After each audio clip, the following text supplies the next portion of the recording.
예, 오늘 이제 같이 보실 말씀은 로마서 9과이고요. 예, 본문에서는 로마서 8장 1절부터 17절까지 말씀이 되겠습니다. 로마서가 이제 로마서 8장이 39절까지 있는데요. 오늘 이제 전반부 부분을 살펴보는 시간이 될 것 같습니다. 우선 이제 전체적인 내용 구성을 살펴보자면 이제 그 핵심 구절은 그 생명의 성령의 법이라는 그 표현이 2절에 나와 있습니다. 그리고 그 내용을 좀 띄워주시면 좋을 것 같은데요. 화면에 띄워주시면 좋겠고요. 그래서 이제 그 구성을 보면은 1절에서 4절까지가 성령의 새로운 법에 대해서 나오고, 5절부터 13절까지는 성령과 육신의 갈등에 대해서 다루고 있습니다. 그리고 마지막에 14에서 17절까지는 믿는 사람은 아들이요 상속자다라고 하는 그런 내용을 담고 있습니다. 그래서 이제 그 로마서 8장의 핵심적인 내용은 그리스도의 법은 생명과 영의 법이다. 그렇기 때문에 그 법을 굳게 붙잡아야 한다라는 것을 보여주고 있습니다. 로마서 8장 전체적으로 보면은 이제 사도 바울은 로마서 8장 전체에서 그 구원의 영원성에 대해서 다루어주고 있는데요. 이 구원은 그리스도가 속죄하여 주신 십자가 대속의 구속 사역과 그에 따른 성령의 살리시는 역사를 통해서 이루어짐을 밝혀주고 있습니다. 이 구원의 성취는 하나님 자신의 아들의 희생에 의해서 이루어진 것이니만큼 그것은 하나님과 같이 영원하다라는 것을 알 수 있고요. 그 아무도 그 하나님의 사랑에서 우리 믿는 자들을 끊을 수 없음을 밝혀주고 있습니다. 그런데 이제 먼저 앞에 부분의 1절에서 17절까지는 먼저 성령의 법에 대해서 다루면서 그 법을 따르는 그 성령으로 사는 삶에 대해서 다루고, 또 그 결과적으로 그러한 성령으로 사는 삶으로 인해서 하나님의 자녀로서의 가질 수 있는 그 특권에 대해서, 그런 삶에 대해서 다루어 주고 있습니다. 세부적으로 들어가 보면 먼저 1절에서 4절까지 죄의 법에서 해방시킨 성령의 법에 대해서 다루고 있는데요. 먼저 한번 읽어보겠습니다. 1, 2절만 먼저 보면, 그러므로 이제 그리스도 예수 안에 있는 자에게는 결코 정죄함이 없나니 이는 그리스도 예수 안에 있는 생명의 성령의 법이 죄와 사망의 법에서 너를 해방하였음이니라 라고 말씀하고 있죠. 사도 바울은 그리스도 예수 안에 있는 자에게는 결코 정죄함이 없다라고 지금 선언하고 있습니다. 사람의 몸에서 어떤 그 해방, 이런 것을 이제 선포하고 있는 것을 볼 수가 있는데요. 죄와 사망의 법 아래에 있던 자들이 그리스도 안에 있는 성령의 법으로 인해서 해방되었다라고 2절에서 이제 말씀을 하셨죠. 계속해서 이제 3, 4절을 보시면, 율법이 육신으로 말미암아 연약하여 할 수 없는 그것을 하나님은 하시나니 곧 죄로 말미암아 자기 아들을 죄 있는 육신의 모양으로 보내어 육신의 죄를 정하사 육신을 따르지 않고 그 영을 따라 행하는 우리에게 율법의 요구가 이루어지게 하려 하심이니라 라고 말하고 있습니다.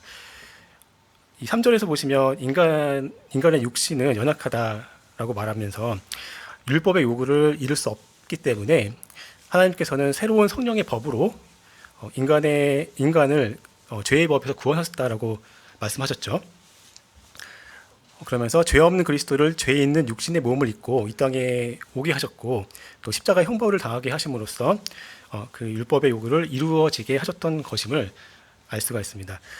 하나님께서는 인간이 할 수 없는 일을 대신 행하시는 그 은혜를 베푸신 것이죠. 우리가 이러한 영생에 이르게 된 것은 로마서 5장 21절을 참고적으로 본다면, 로마서 5장 21절 이렇게 나오거든요.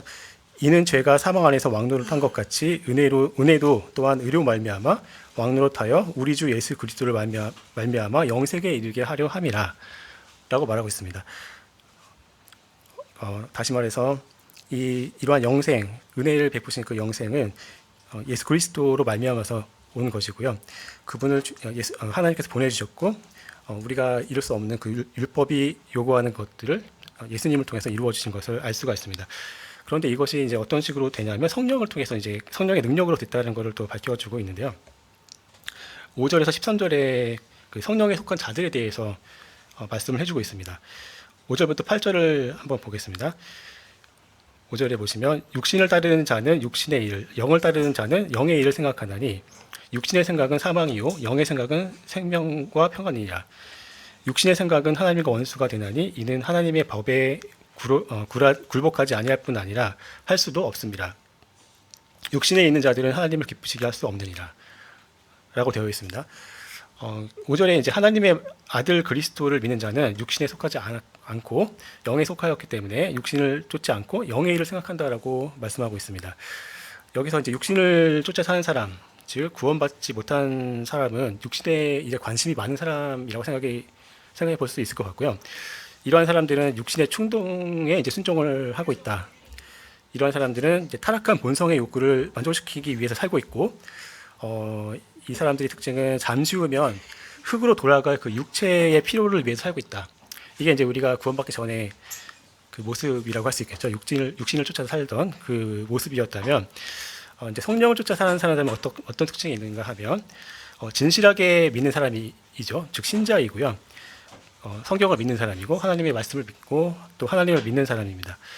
혈과 육을 뛰어넘어 영원한 것에 대해서 관심을 갖고 그것을 위해서 사는 삶을 사는 이런 사람들이 바로 성령을 쫓아 사는 사람이다 라고 할 수 있을 것이고요.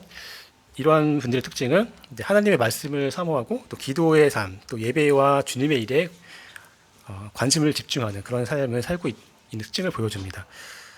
우리 이제 주변에서 우리 성도님들을 통해서 이제 발견할 수 있는 그런 모습들이라고 이제 생각이 듭니다. 그 6, 7절에 보면 육신의 생각은 사망이요 또 영의 생각은 생명과 평온이다라고 말하고 있습니다. 육신의 생각은 하나님과 원수가 되게 한다는 것을 말씀해 주는 것을 알 수가 있습니다. 이렇게 이제 육적인 생각이 이제 사망인데 그 이유는 육신의 생각에 빠진 사람들은 하나님이 아니라 마귀에게 속해 있기 때문이다. 이렇게 결론을 낼 수가 있을 것 같습니다. 우리가 본래 하나님께 속하기 전에는 이제 마귀의 그 수하에 종노릇하던 그 상태에 있었다는 것을 우리가 이제 알 수가 있고요. 8절에서 이제 생명의 근원이신 하나님과 원수된 자에 대해서 말하면서 이러한 자들이 죽음을 당하는 것에 대해서 당연하다 이렇게 말씀해주고 있습니다. 제가 예전에 미국의 어떤 볼티모어라는 동부 해안의 도시가 있는데요. 거기서 몇 년 산 적이 있어요. 근데 제가 어떤 청년이랑 같이 점심을 먹게 됐는데요. 제가 잘 아는 청년이요. 그러니까 저의 후배 몇 년 이제 후배인데, 저는 이제 미국에 있을 때 어느 교회를 다니고 있었고요. 그 교회에서 같이 단기 선교도 같이 갔다 오고 해서 이제 좀 친했는데 갑자기 점심을 먹자고 하더라고요. 그래서 이제 뭔가 나한테 상담할 게 있나, 물어볼 게 있나 이제 만났는데 점심을 먹으면서 하나는 자기 여자친구 문제를 얘기를 했고, 더 중요한 건 이제 뭐였냐면 자기가 이제 하나님을 믿는데 하나님께서 왜 이렇게 하시는지 모르겠는 게 하나 있대요. 그래서 왜 사람을 지옥에 보내는지 모르겠대요. 그게 이제 해결이 안 돼가지고 저랑 점심 먹으면서 그걸 물어보더라고요. 근데 이 후배가 법학 전공했거든요. 그래서 변호사 자격도 있어요. 그래서 법에 박식하고 이제 그런 일을 하는 사람이었는데 이런 고민을 하더라고요.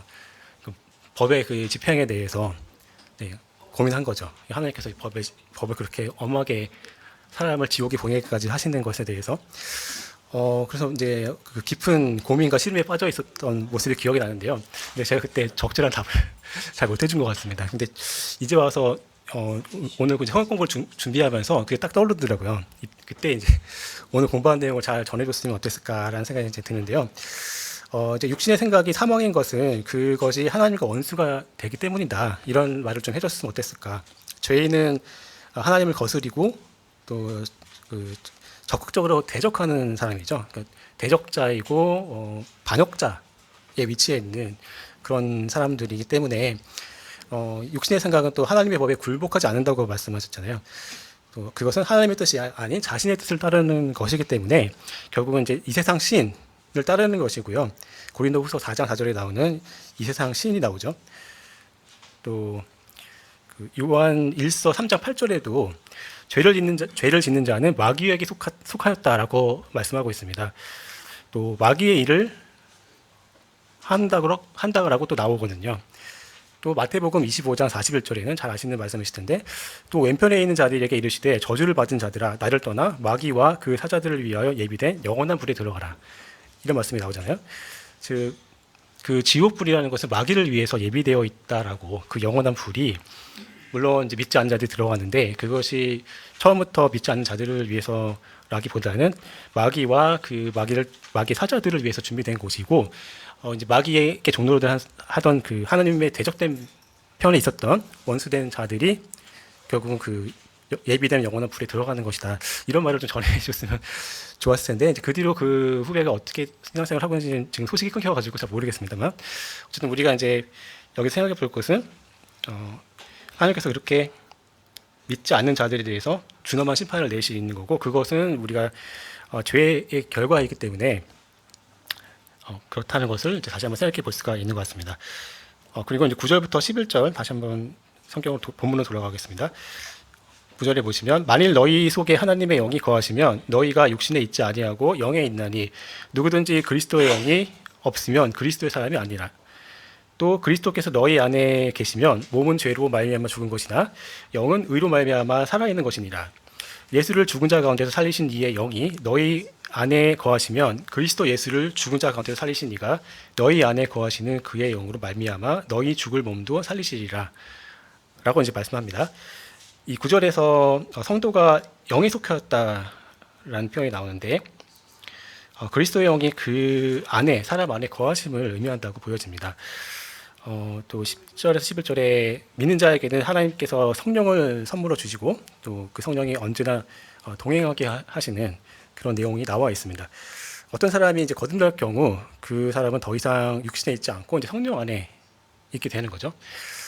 그는 다른 영역에서 이제 살게 되는데요. 이것은 마치 물고기가 물 속에서 살고 있듯이 또 사람은 공기를 그러니까 산소 숨을 쉬면서 대기 속에서 살고 있죠. 그런 것처럼 믿는 사람, 신자는 성령 안에서 살아가게 되는 그런 존재로 바뀌게 됐다라는 것을 우리가 비유적으로 이해할 수 있을 것 같고요. 그가 이제 성령 안에서 살 뿐만 아니라 성령께서 또 그 안에 살게 되시죠. 우리가 이제 거듭났을 때 일어나는 그런 현상입니다. 이 성령의 사역을 통해서 그리스도께서 실제로 믿는 사람 안에 계신다라는 것을 우리가 잘 알고 있습니다. 특히 우리 몸이 제 죄로 인해서 사망의 종노릇하고 있었음을 생각해 볼 때 생명과 영광의 주님께서 우리 몸 안에 거하신다는 것이 얼마나 놀라운 일인가 생각만 해도 정말 놀라운 일이다라고 이제 생각이 듭니다. 근데 여기에 이제 보시면 11절에 그의 영으로 말미암아 너희 죽을 몸도 살리시리라라고 나와 있죠. 이게 이제 현재가 아니라 이제 미래형의 표현으로 되어 있습니다. 그래서 이제 우리 몸 영이 이제 물론 우리가 거듭나서 살았는데 성령님이 같이 하시고 우리가 이제 주님을 닮아가는 그런 삶을 우리 몸으로도 이렇게 실천하려고 하지만 그것이 많이 어려움이 따릅니다. 그런 가운데서 우리 결국은 몸이 또 구원을 받게 되는데 그것은 미래에 있을 일이라는 것을 우리가 보게 되는데요. 이 죽을 몸이 이제 살리셨잖아요. 죽을 몸을 살리시는 그 이유는 성령이 내 안에 거하시기 때문에 우리가 이제 살아나 있는 거고요. 이 죽을 몸을 살리시는 것은 내가 구원받았기 때문에 나는 영적으로 영원한 생명을 소유하고 있다라고 이렇게 말할 수 있고요. 그 11절에서 말하는 그 죽을 몸을 살리시는 것은 이제 미래의 형이다 보니 미래에 있을 일이라고 생각이 들고요. 장차 예수 그리스도의 그 공중재림 또 휴거 사건이 있을 때 그것이 성취될 거라고 생각합니다. 이제 죽을 수밖에 없는 몸이 영원히 죽지 않아도 되는 그러한 몸으로 변모될 것이고요. 주님의 부활하신 모습대로 변화될 것을 우리는 알고 있습니다. 또 변화된 몸으로 주님을 만나 뵐 것이고요. 또 어린 양의 혼인 잔치에 참여하게 될 것을 우리가 소망하고 이렇게 살고 있죠. 이제 성령으로 통해서 이러한 거듭남이 일어났고 이제 요한복음 3장 6절에 있는 것처럼 육으로 난 것은 육이요 영으로 난 것은 영이니라는 말씀처럼 우리가 육신에 있지 않고 영에 있고 또 그리스도의 영이 우리 안에 있음으로 인해서 우리가 그리스도의 사람, 그리스도인이 된 것을 우리가 기억하게 됩니다. 12절, 13절을 또 살펴보겠습니다. 그러므로 형제들아 우리가 빚진 자로 내 육신에게 져서 육신대로 살 것이 아니니라. 너희가 육신대로 살면 반드시 죽을 것이로되 영으로서 몸의 행실을 죽이면 살리니. 이 12~13절에는 하나님께서 그리스도의 부활의 영을 소유한 자에게 죽어도 다시 살아날 것이라는 그런 은혜를 베풀어 주심에 대해서 소개를 하고 있습니다. 그 육신대로 사는 사람들, 이 사람들은 이제 육체적으로뿐만 아니라 영적으로도 이제 반드시 죽을 것이고요. 다시 말해서 이제 육신대로 사는 사람들은 구원받지 못한 상태에 있는 것이죠. 그렇다면 너희가 육신대로 살면, 그게 13절에 나오죠. 너희가 육신대로 살면 반드시 죽을 것이로되 영으로서 몸의 행실을 죽이면 살리니. 이러한 구절이 나오거든요. 그래서 이제 이 너희라고 하면 우리 믿는 사람들을 지칭하는 것처럼 보이는데요. 그렇다면 우리 믿는 사람이 육신대로 살 수 있고 그렇게 살게 되면은 죽을 것이다, 이렇게 이해를 해야 될까요? 여기서 이제 좀 어려움이 있는데요. 이 부분을 이제 잘 뜻이 무엇인지 파악해 보기 위해서 본문을 주의 깊게 좀 살펴볼 필요가 있다고 생각이 듭니다. 이제 너희가 육신대로 살면이라는 이 표현이 이미 그리스도인이 된 사람들을 지칭해서 한 말일까 의미 좀 들 수 있는데요. 이것은 아마도 회중 가운데 아직 진정으로 거듭난 적이 없는 사람들이 있을 수 있다, 이것을 염두에 두고 표현했지 않았을까, 이런 생각이 들고요. 이것이 자칫 거듭난 사람이 구원을 잃어버릴 수도 있다, 이렇게 그런 암시적인 표현으로 이해해서는 안 될 것이라고 생각을 합니다. 그래서 이제 주의를 드려서 이제 보셔야 될 부분이라고 생각이 되고요. 그 다음에 14부터 17절까지 말씀을 보시면 이 부분은 이제 하나님의 아들의 영을 받은 자들의 그 특권에 대해서, 또 특권을 받았으면 뭔가 또 행해야 되는 게 있겠죠. 받을 그 고난에 대해서도 이야기하고 있는데, 먼저 본문을 살펴보겠습니다. 14절에 보시면 무릇 하나님의 영으로 인도함을 받는 사람은 곧 하나님의 아들이라. 너희는 다시 무서워하는 종의 영을 받지 아니하고 양자의 영을 받았으므로 우리가 아빠 아버지라고 부르짖느니라. 성령이 친히 우리의 영과 더불어 우리가 하나님의 자녀인 것을 증언하시나니 자녀이면 또한 상속자 곧 하나님의 상속자요 그리스도와 함께 한 상속자니 우리가 그와 함께 영광을 받기 위하여 고난도 함께 받아야 할 것이니라. 이렇게 해서 이제 17절까지의 말씀인데요. 14, 15절에 보시면 사도 바울은 성도가 하나님의 영으로 인도함을 받는 자로서 곧 하나님의 아들이 된다라고 이렇게 말씀을 해주고 있죠. 육신대로 사는 사람들은 이제 육체적으로 죽었고 또 영적으로도 반드시 이제 죽을 것입니다. 다시 말씀드리자면 육신대로 사는 것은 곧 구원받지 못한 상태에 머무는 것이다 라고 볼 수 있을 것입니다. 그렇다면 너희가 육신대로 살면, 네, 이 부분은 같은 내용이군요. 육신대로 살면 죽을 것이다 라는 것은 우리가 말씀드린 대로 이제 아까 했던 내용이니까 회중 가운데 거듭나지 않은 사람이 있을 것이라고 보고 한 말씀이고요. 15절에 보시면 이제 종의 영과 양자의 영이 나옵니다. 다시 무서워하는 종의 영이란 표현과 양자의 영을 받았다라고 한 표현이 나오죠. 종이라는 말은 이제 죄를 범하는 자마다 죄의 종이다라는 표현이 성경에 나옵니다. 그래서 여기서 말하는 종의 영은 이제 죄를 범한 자의 영을 표현한다고 생각이 들고요. 그 요한복음 8장 34절에 보면 예수께서 대답하시되 진실로 진실로 너희에게 이르노니 죄를 범하는 자마다 죄의 종이라라고 말씀하고 있습니다. 반면에 이제 양자의 영은 하나님의 아들이 되는 그런 특권을 받는 그런 영이죠. 사람이 거듭날 경우에 이제 종의 신분으로 태어나는 것이 아니라 하나님의 집으로 인도돼서 양자의 영을 받는 그런 것으로 표현되어 있습니다. 제가 그래서 이 부분을 보면서 한번 생각을 쭉 해봤는데, 이제 하나님과 가까워지는 그 단계가 있다면 처음에 하나님과 관계가 없을 때는 죄인이겠죠. 죄인 단계에는 하나님과 사람 사이에 아무런 관계가 없는 그런 상태일 겁니다. 그런데 만약에 종의 신분이 된다면 종은 이제 하나님의 종이 됐다. 그러면 그것도 굉장히 큰 거겠죠. 죄인과는 좀 다른 상태일 겁니다. 어쩌면 이제 구원받은 상태일 수도 있을 텐데, 근데 구원받았음에도 자기가 그냥 종처럼 살아간다면, 그것은 제가 이제 생각해보면 종은 주인을 닮을 필요는 없을 것 같아요. 그냥 종이 주인이 시키는 것을 하죠. 시키는 것만 하고 또 시키는 대로만 해야 되죠. 종의 신분이 원래 그렇죠. 그래서 이제 우리가 그냥 단지 구원받은 하나님의 종으로만 있는 게 아니라 그 다음으로 간다면 제자가 있을 것 같아요. 주님의 제자는 선생님을 닮고자 하죠. 그래서 또 배운 것을 행하려고 하고요. 또 배운 대로 하는데 문제는 배운 대로만 또 할 수도 있는 그런 문제가 있을 수도 있습니다. 거기서 한 단계 더 나간다면 이제 친구 관계. 주님과 내가 만약에 친구처럼 가까운 사이라면 친구들은 좋은 것을 공유하고 싶어하고 또 동화되는 그런 경향이 있죠. 그래서 동등하게 해가는 그런 단계까지 갔다고 생각이 들고요. 더 넘어가면 자녀의 단계가 있을 것 같아요. 자녀들은 기본적으로 부모를 닮고 태어나죠. 그래서 노력하지 않아도 기본적으로 닮았습니다. 단지 이제 성장이 필요합니다.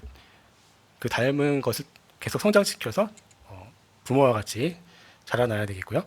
또 특징이 뭐냐면 자유롭게 행한다. 종은 시키는 것만 했고 제자는 배운 대로 행했는데 자녀는 아주 자유롭게 자기가 하고 싶은 대로 해도 큰 문제가 없죠. 더 나아가서는 이제 신부의 단계가 되면 거의 모든 면에서 동등한 단계. 그래서 마치 하나처럼 행하는 그런 단계까지 갈 수 있다고 생각이 들고요. 그런데 이제 이 본문에서는 이 모든 단계 중에서 바로 그냥 양자의 영이라고 했으니까 자녀의 신분으로 되는 거잖아요.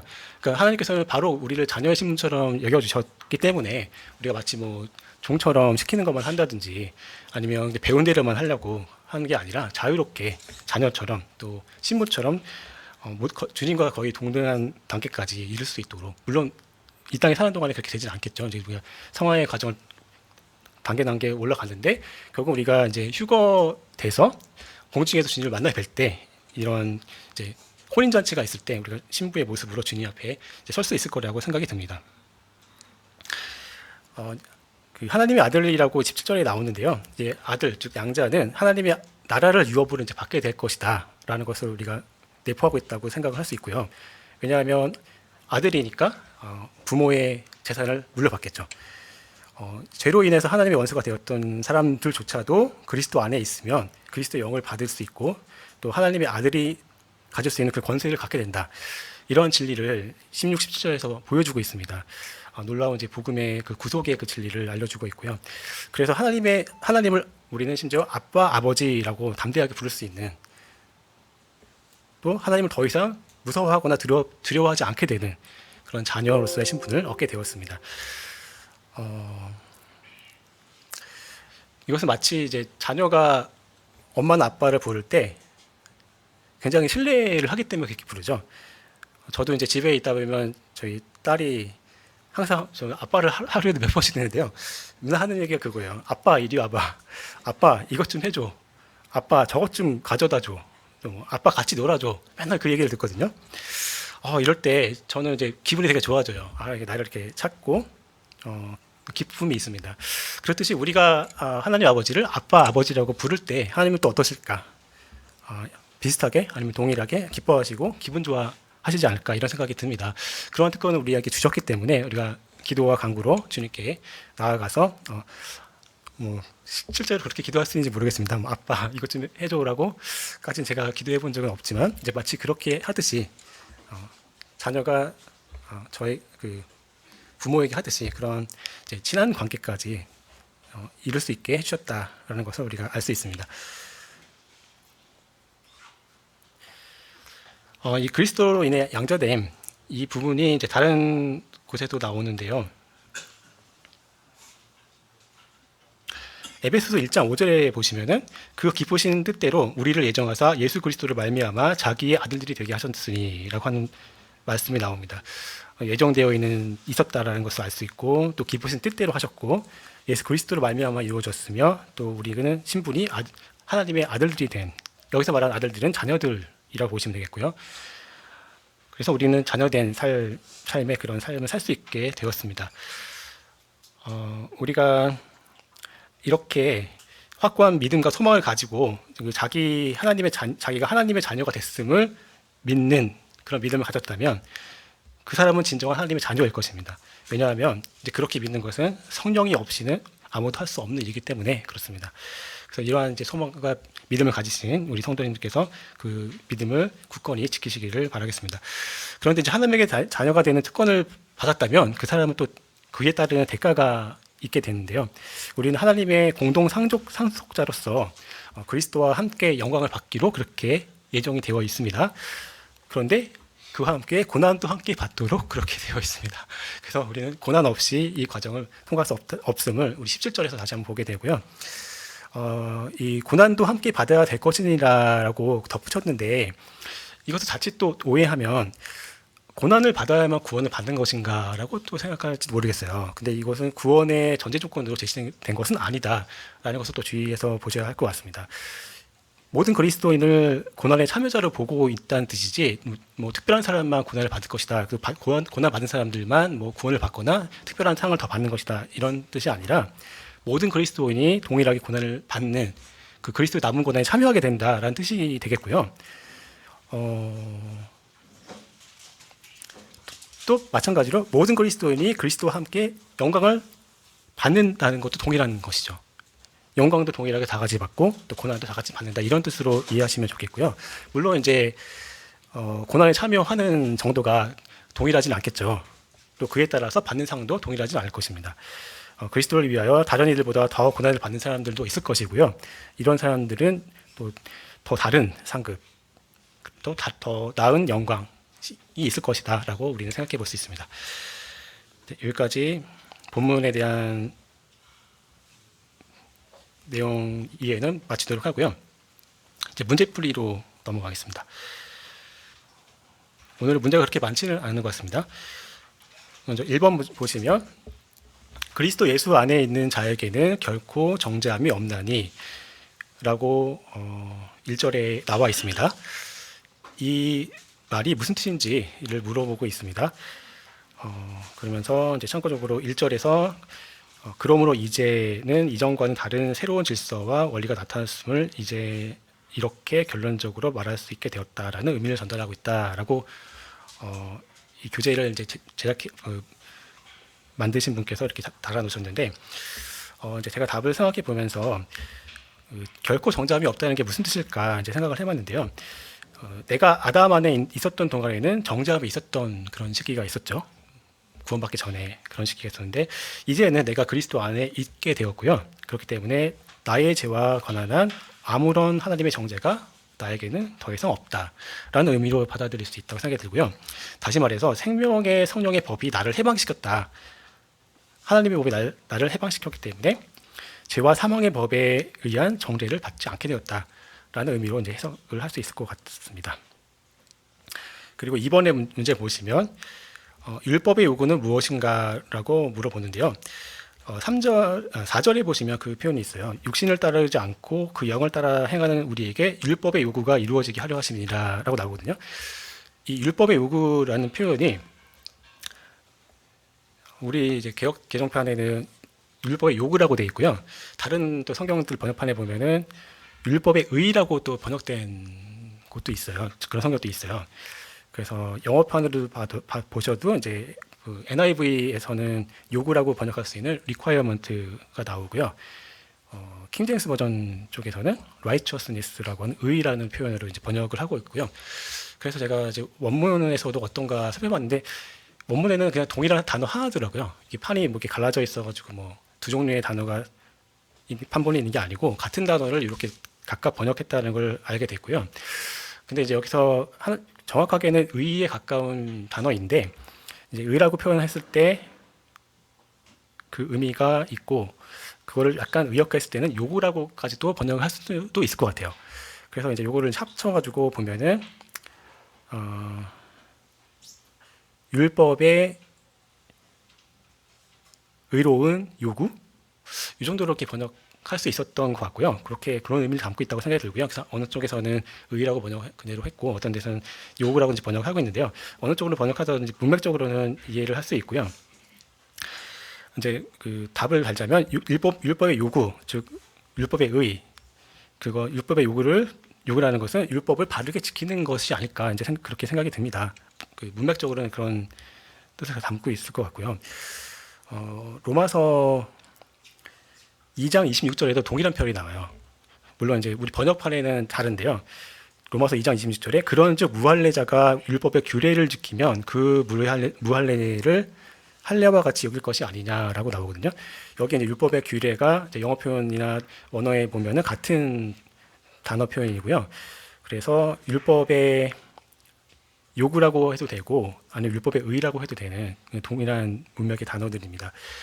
그래서 이렇게 이제 그 다른 로마서 2장 26절까지 같이 봤을 때 율법 요구에 대해서 생각해 본다면 하나님은 그 아들인 나의 주 예수 그리스도, 하나님은 아들인 예수 그리스도를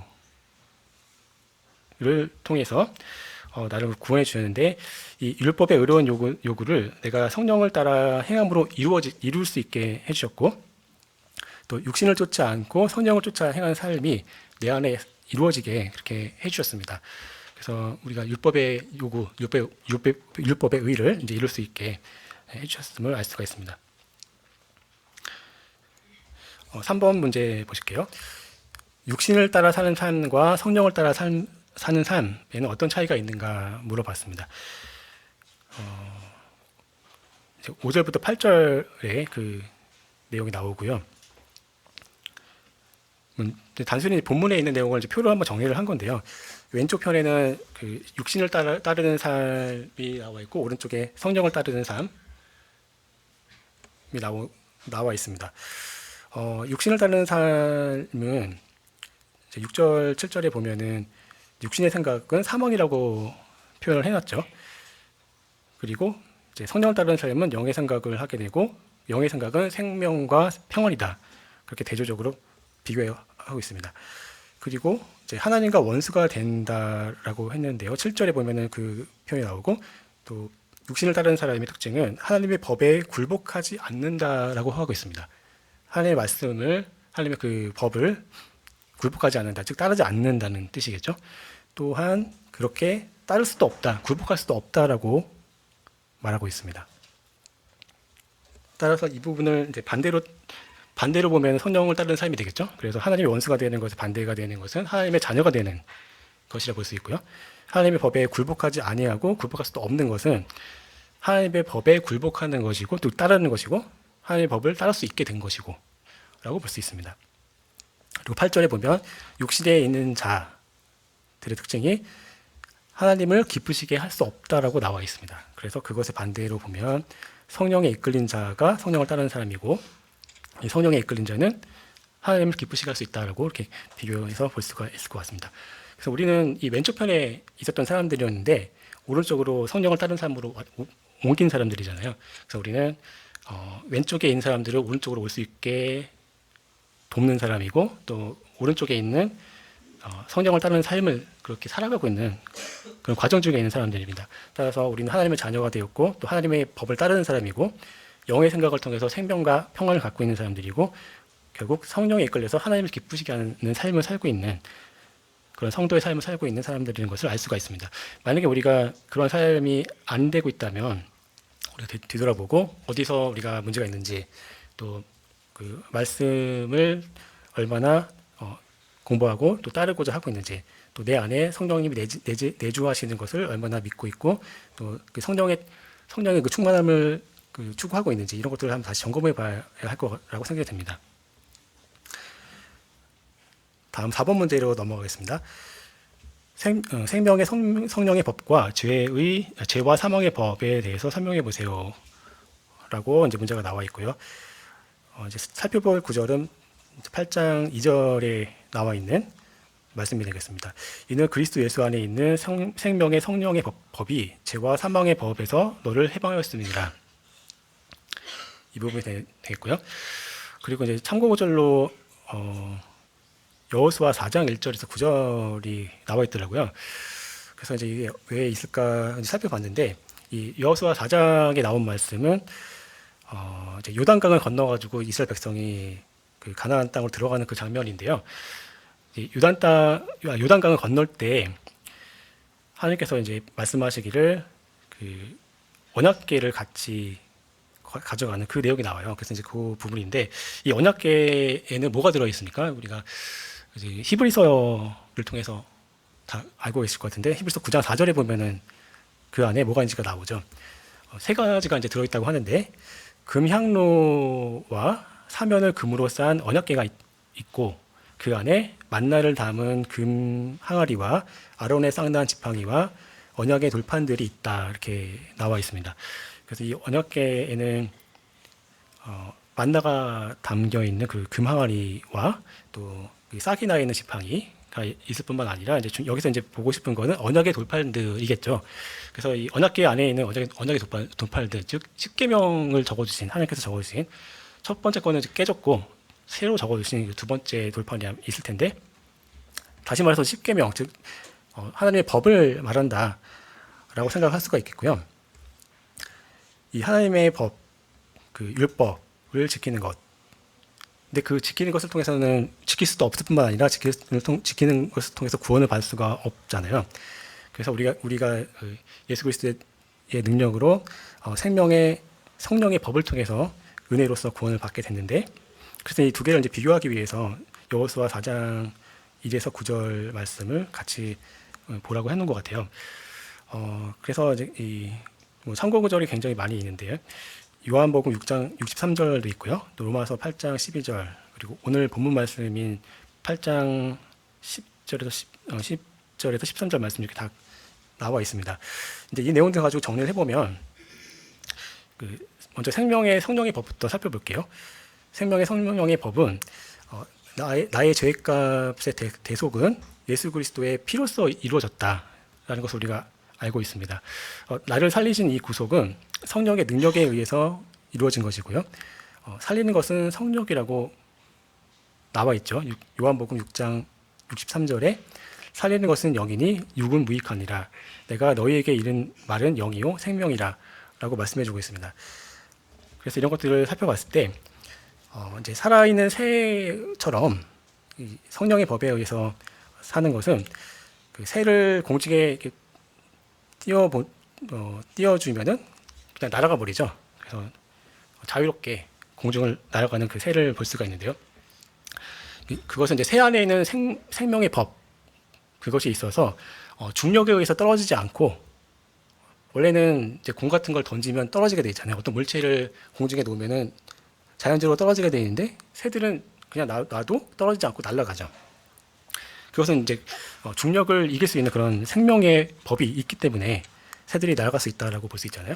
그런 것처럼 성령이 나에게 주 예수님의 부활의 생명을 공급해 주시고, 또 나는 그것을 믿고 있는 예수님을 믿고 있는 사람이기 때문에 나로 하여금 죄와 사망의 법에서 자유롭게 해주시는 그런 것을 같이 생각해 볼 수가 있다고 보여집니다. 그래서 중력이라는 것은 마치 이제 죄와 사망의 법이라고 볼 수 있겠죠. 이제 그 밑에 나오는데요. 죄와 사망의 법은 마치 중력의 법칙과 같이 공을 던졌을 때 그 공중에 던져진 공이 뭐 날아가는 게 아니라 더 올라가는 게 아니라 자연적으로 그냥 떨어지죠. 가만히 두면 그냥 내려갑니다. 내려서 땅에 부딪히게 되죠.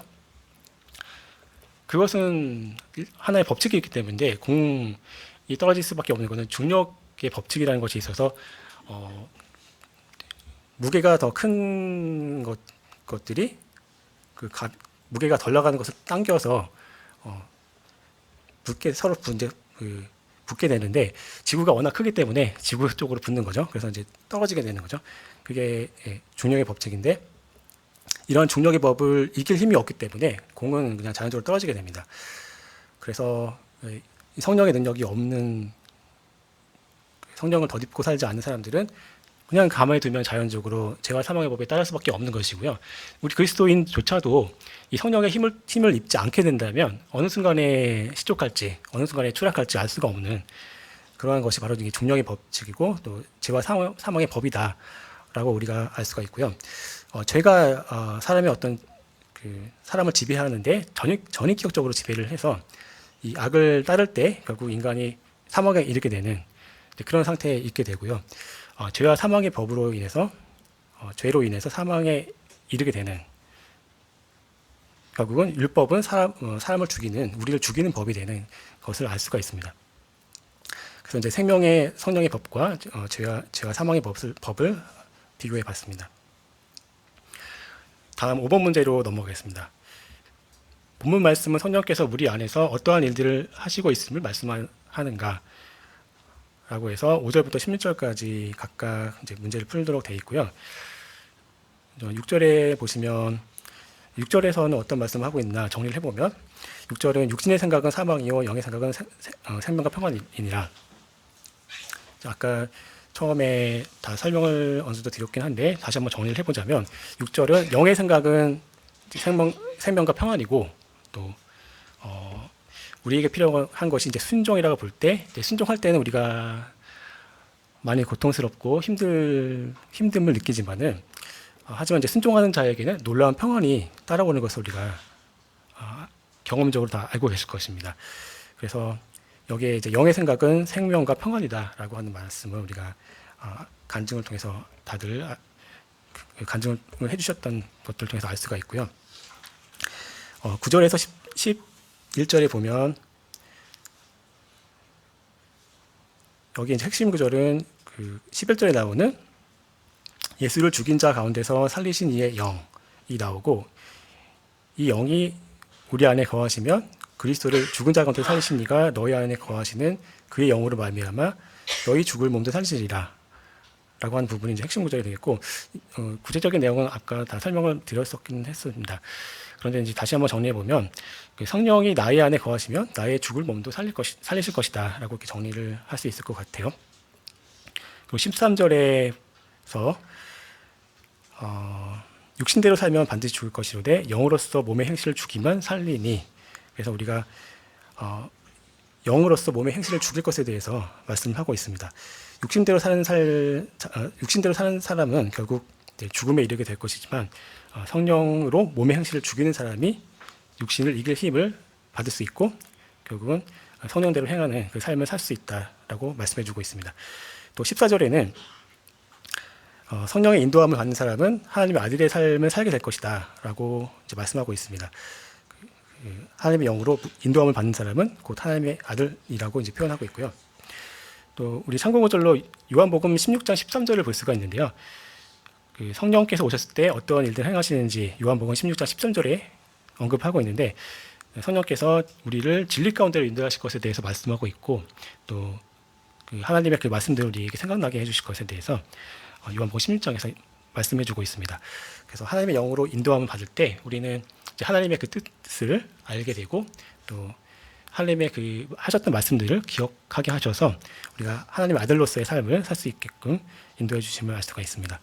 또 마지막으로 16절에 성령이 친히 우리의 영과 더불어 우리가 하나님의 자녀인 것을 증언하시나니 이 부분을 통해서 알 수 있는 것은 성령님께서 내가 하나님의 자녀인 것을 직접 증언해 주고 계신다.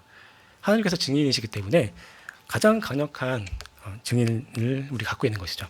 그래서 그 누가 우리를 고소하거나 법정에 세운다 할지라도 우리는 그 검사, 즉 사탄 마귀가 우리를 고소할지라도 우리는 우리의 변호인이신 성령님께서 우리를 대신해서 증언해 주실 것이다. 우리는 하나님의 자녀이기 때문에 더 이상 우리의 죄를 인정하지 않는다라고 증언해 주실 것입니다. 그리고 당구장 표시 있는데 육신에게 져서 육신대로 사는 자의 마침은 무엇인가 이렇게 물어봤고요.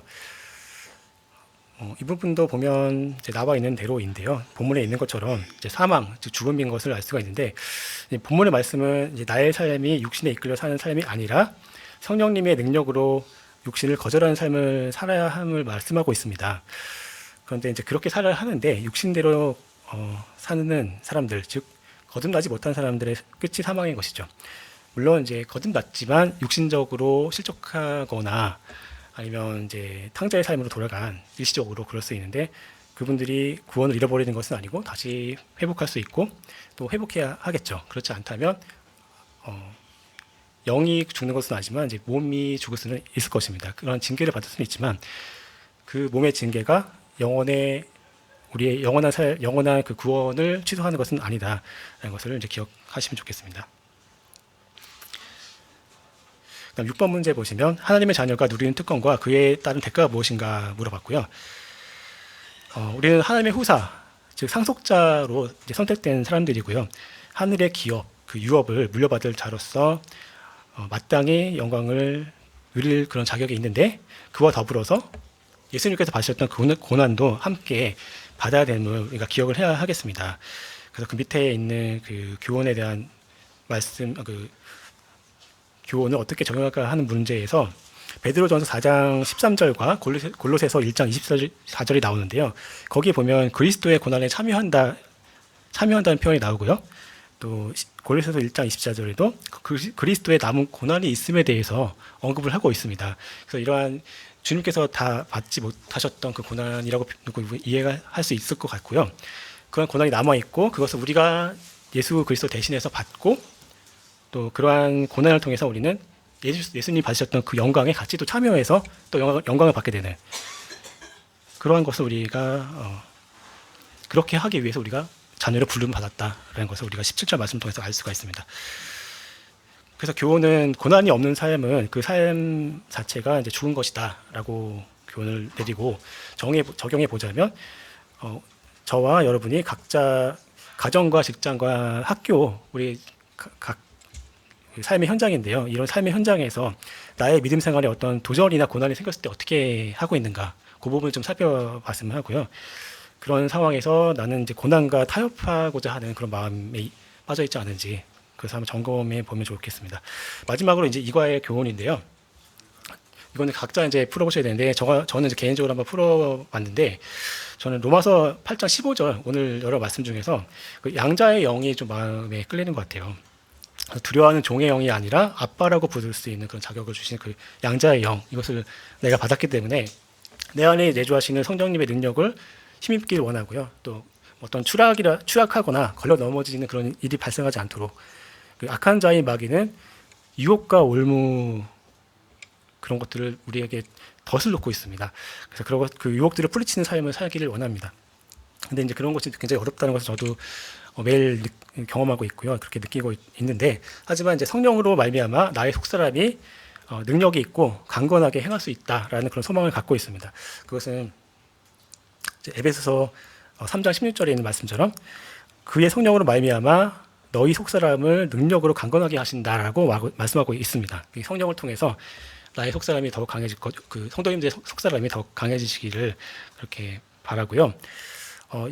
끝으로 이제 요한 1서 5장 18절에 보시면 하나님께로 난 자는 다 범죄하지 아니하는 줄 우리가 아노라. 하나님께로 나신 자가 그를 지키심에 악한 자가 그를 만지지도 못하느니라. 이렇게 나와 있습니다. 그래서 우리 양자의 영을 받은 우리 그리스도인들은 육신대로 살 것이 아니고 성령으로 말미암아 우리 속사람이 능력으로 강건해질 뿐만 아니라 우리가 그렇게 그런 삶을 살 때 우리는 범죄하지 않은 삶을 살게 되고, 또 악한 자가 우리를 만지지도 못하는 그런 삶을 살 수 있을 것이라고 그렇게 기대하고, 또 저도 그런 삶을 살고자 한다는 그런 교훈을 이 과에서 얻었습니다. 네, 그러면 이제 시간이 거의 다 됐기 때문에 뭐 질문이 있으면 네, 카톡방을 통해서 이렇게 질의응답 하시면 좋겠고, 그러면 이제 기도하시고 마치도록 하겠습니다. 존귀하신 주 하나님 아버지 감사드립니다. 오늘 생명의 성령의 법에 대해서 살펴봤습니다. 저희가 참 미약한